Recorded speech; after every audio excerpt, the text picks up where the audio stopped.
ای توده نگارنده تاریخ شمایی، وقت است که بازش بنویسیم بیایی. دریای زجا کنده افراشته بالی، بس موج بلندا که شمایید شمایی. چون ماه بسی در تک شبها بنشستید، امروز چو خورشید بر این بام برآیید. بیدار بمانید و فروزنده جاوید، آخر نه شما چشم و چراغ همه مایید. ای راه گشایان کمر و قله گرفتید، دشمن به کمین است در این تنگ بپایید.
ای توده نگارنده تاریخ شمایی، وقت است که بازش بنویسیم بیایی. دریای زجا کنده افراشته بالی، بس موج بلندا که شمایید شمایی.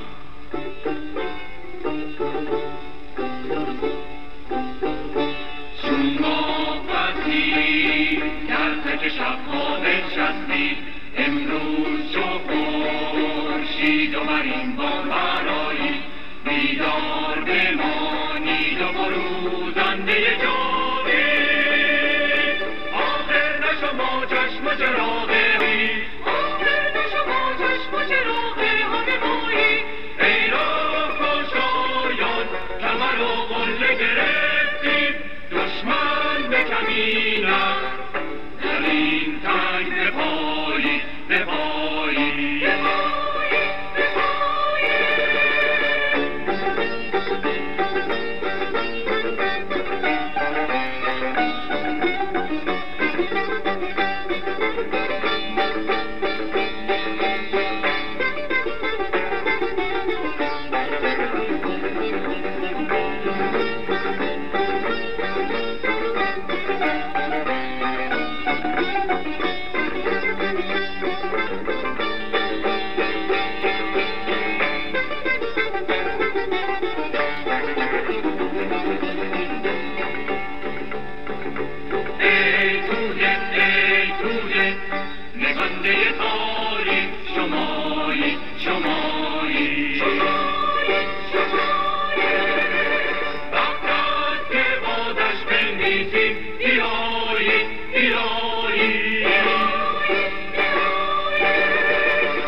ای توده نگارنده تاریخ شمایی، وقت است که بازش بنویسیم بیایی. دریای زنده افراشته بالی، بس موج بلندا که شمایید شمایید.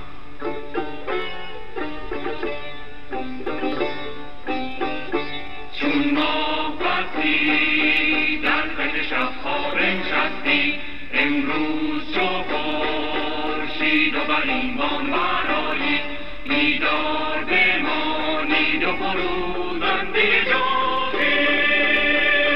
آخر نه شما چشم و چراغ همه مایید، آخر نه شما چشم و چراغ همه مایید. ای راه گشایان کمر و قله گرفتید، دشمن به کمین است در این تنگ بپایید، بپایید در این تنگ بپایید، بپایید بپایید در این تایید، بپایید بپایید در این تنگ بپایید، بپایید بپایید در این تنگ بپایید. ای راه گشایان کمر و قله گرفتید، دشمن به کمین است در این تنگ بپایید، دشمن به کمین است در این تنگ